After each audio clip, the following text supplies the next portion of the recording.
Welcome to video 9.9c, more trig ratio problems. So I've got two examples. Example 4, find x and y and round to the nearest tenth. Okay, so x is this dimension, y is this dimension.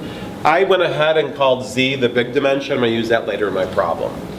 All right, so I've got a right triangle. What I'll do is I'll circle this, make that be my reference angle, and then label. So this will be the hypotenuse, this will be the opposite, and this will be the adjacent.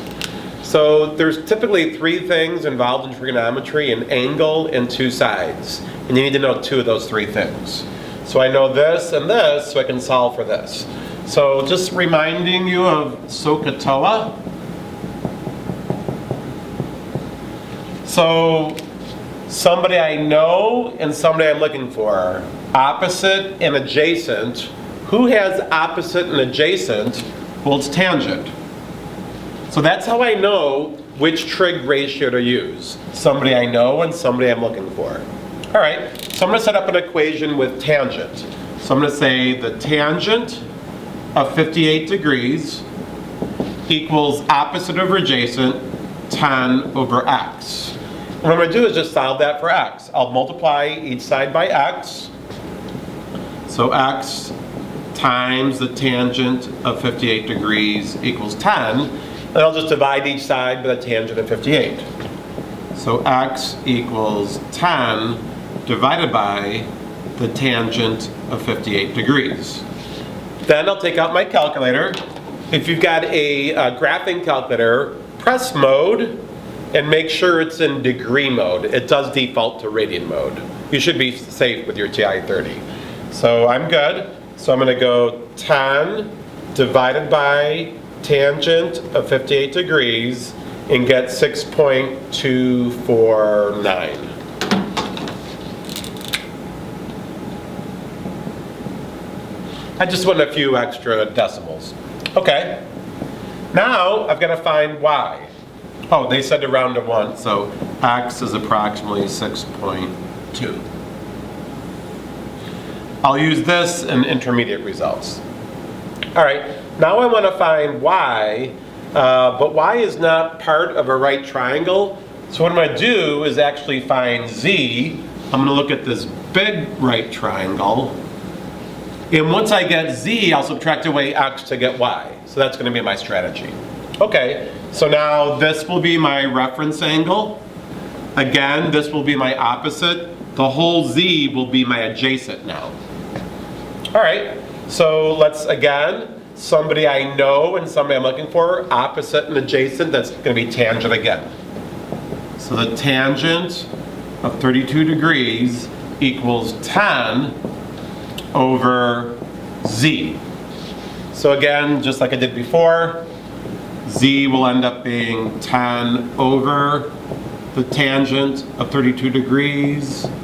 Z will be about 10 divided by tangent of 32, 16.00. Now they don't care about z, they cared about y. So y is going to be z minus x. So y will be 16.00 minus 6.25. We'll just punch that out. So 16 minus 6.25. And I get 9.75, round to the nearest tenth, 9.8.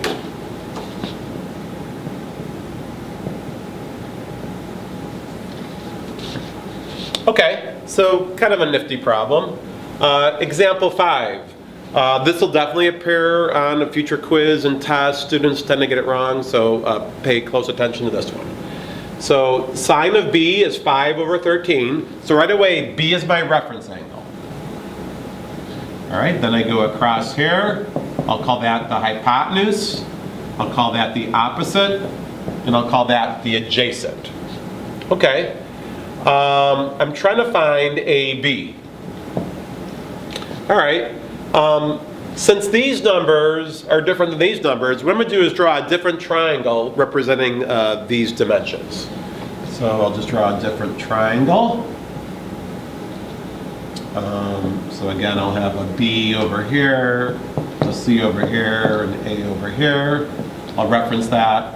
Again, the hypotenuse, the opposite, and the adjacent. So now using these numbers over here, opposite over hypotenuse is 5 over 13. Well, I happen to know the 5, 12, 13 Pythagorean triple, so in this small triangle over here, I've got a 13. I've got a 12. All right, well, I don't care about this little triangle, I care about this big triangle. Ooh, how did I get from 5 to 15? I multiplied by 3. How will I get from this side to this side? I will multiply by 3.